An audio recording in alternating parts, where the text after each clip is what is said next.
Buenas, hoy les traigo un ejemplo de el diseño de un reactor de mezcla completa. Este ejemplo fue extraído de el texto Ingeniería de las reacciones químicas de Octave Levenspiel. Entonces, el ejemplo nos dice, un reactor de mezcla completa, en un reactor de mezcla completa se efectúa en condiciones estacionarias la reacción en fase líquida. A más B produce R más S. Aquí vemos que es una reacción reversible. Y aquí tenemos el valores de ambas constantes cinéticas. Entonces nos dice que al reactor entran dos corrientes de alimentación con caudales iguales. Una contiene 2.8 moles de A por litro, como lo indica aquí, y la otra contiene 1.6 mol de B por litro. Se desea que la conversión del componente limitante sea el 75%. Calcúlese el caudal de cada corriente suponiendo que la densidad permanece constante. Bueno, aquí lo primero es calcular las concentraciones iniciales de cada compuesto en la mezcla. Como sabemos que el flujo volumétrico de A va a ser igual al flujo volumétrico de B, entonces suponemos que aquí está entrando un litro de A y aquí un litro de B. Entonces para la concentración inicial de A tenemos 2.8 mol de A sobre los litros totales de solución, que sería un litro de este y un litro de este serían 2 litros. Aquí tenemos que la concentración va a ser de 1.4 mol por litro. Igual para B tenemos 1.6 mol sobre 2 litros. Esto va a ser igual a 0.8 mol por litro. Luego, como nos dice que la conversión tiene que ser del 75% del compuesto del componente limitante, aquí es fácil ver que estequiométricamente por cada mol de A se consume una mol de B y se produce una mol de R y una mol de S. Entonces el compuesto que tenemos en exceso es A porque tiene mayor cantidad. Entonces, para hallar la composición final de A, va a ser igual a la composición inicial de A menos la composición inicial de B por la conversión de B. Esto va a ser igual a, de A tenemos 1.4 menos 0.8 de B por 0.75. Esto va a ser igual a 1.4 menos 0.8 por 0.75. Esto es 0.6. Entonces de aquí tenemos que la composición final de A va a ser 0.8 mol por litro. De la misma manera calculamos la composición de B. La composición de B va a ser igual a 0.8 menos 0.8 por 0.75, que es 0.6. Esto va a ser igual a 0.2 mol por litro. Entonces, por estequiometría sabemos que por cada mol de B que se consuma, se forma una mol de R y una mol de S. Entonces se están consumiendo 0.6 moles de B, por lo tanto tenemos que la concentración final de R va a ser igual a 0.6 mol por litro. Y la concentración de S también va a ser 0.6 mol por litro. ahora con la expresión cinética, que es igual a menos RA. Vamos a hacerla con respecto a A, y digo menos porque A no se está formando, sino que se está consumiendo. Entonces, por esta razón, la expresión de velocidad toma un valor negativo. Esto va a ser igual a la velocidad de la reacción directa, que sería K1 por la concentración de A por la concentración de B. Esto se deduce por las unidades de la constante cinética. Aquí tenemos litro por mol por minuto. Y si sabemos que las unidades de la velocidad serían mol por litro por minuto, y tenemos que la velocidad es igual a K por una constante, por una concentración a la N, donde N es el orden de reacción. Entonces, para que esto nos dé en estas unidades, teniendo que K está en litros, K está en litros sobre mol por minuto,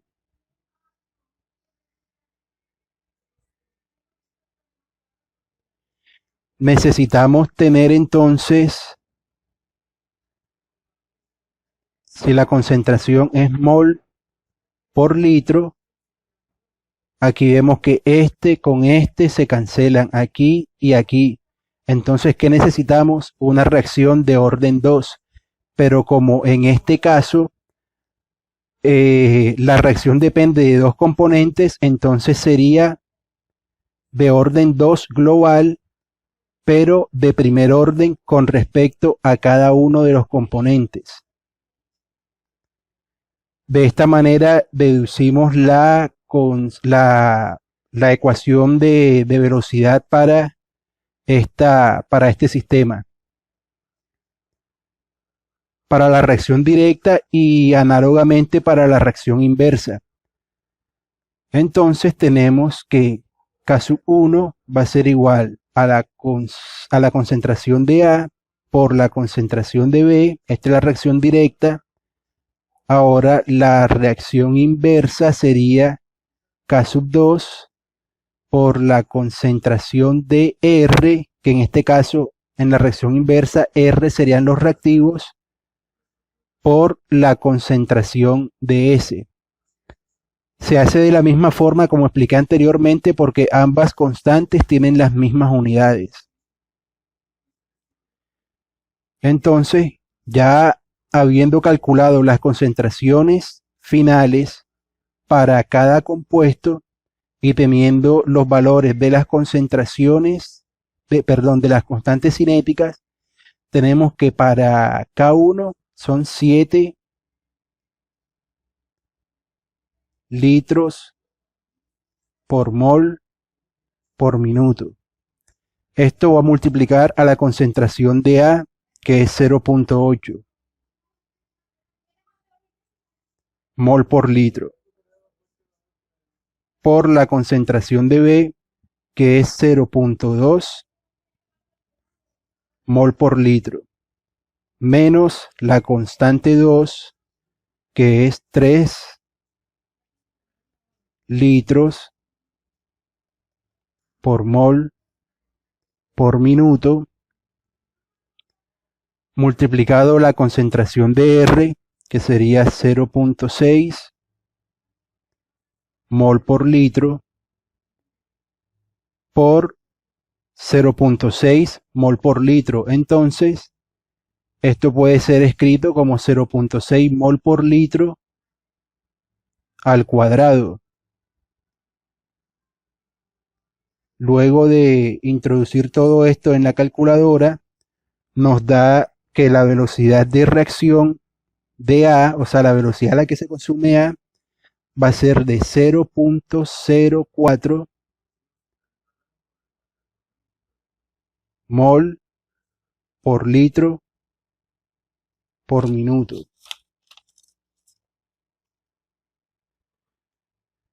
Entonces, como aquí una parte del ejercicio nos dice que los flujos volumétricos de las corrientes de entrada son iguales,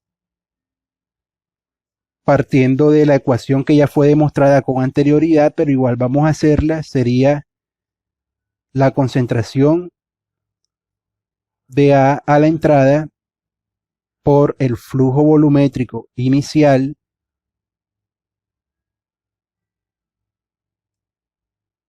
menos la concentración de A a la salida por el flujo volumétrico final.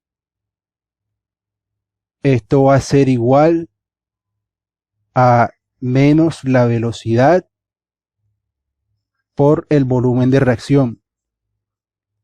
Entonces aquí, factorizando el flujo volumétrico, que como es el mismo, vamos a factorizarlo. Aquí sería la constante, la concentración de A inicial menos la concentración de A final. Esto sería para el flujo volumétrico de A. Esto igual a menos RA por B.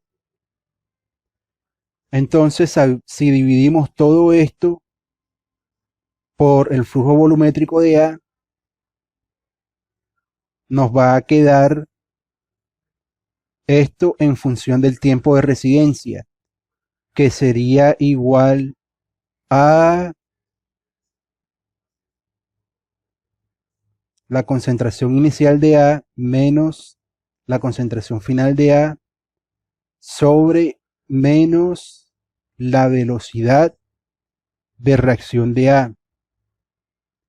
Esto entonces tenemos que la concentración inicial de A es de 1.4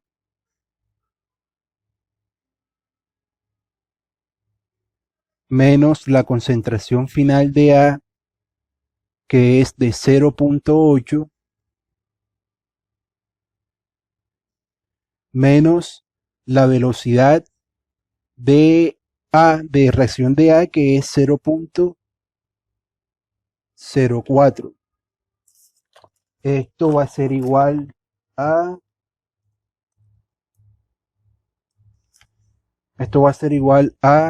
15.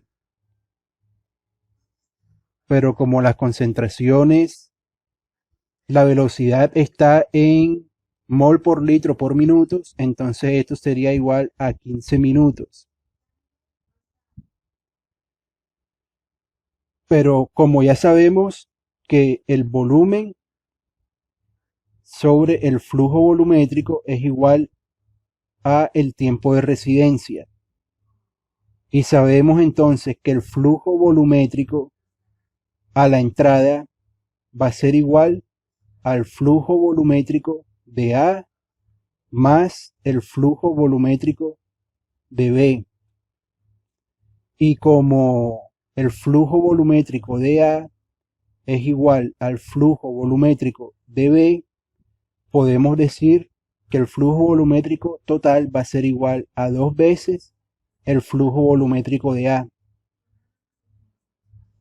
Entonces, reemplazando esto aquí, tenemos que V sobre 2 veces el flujo volumétrico de A va a ser igual a 15 minutos. Tenemos volumen en litros, tenemos tiempo de residencia en minutos. Ahora despejando para el volumen, el flujo volumétrico de A, tenemos que va a ser igual al volumen sobre 2 veces el tiempo de residencia, que sería igual a 30 minutos. Consecuentemente, esto va a ser igual al flujo volumétrico de B. Entonces, suponiendo un volumen de reactor de 120 litros, por ejemplo, tendríamos que el flujo volumétrico para que esta reacción se diera en estas condiciones de A va a ser igual al flujo volumétrico de B, y esto sería igual a 120 litros sobre 30 minutos, y esto va a ser igual a 4 litros por minuto. Aquí tenemos ya el dato que nos pidió el problema, y hasta aquí llegaría No la olvides solución darnos del like enigma. y suscribirte a nuestro canal. Es la mejor forma de apoyarnos. Hasta la vista, amigos.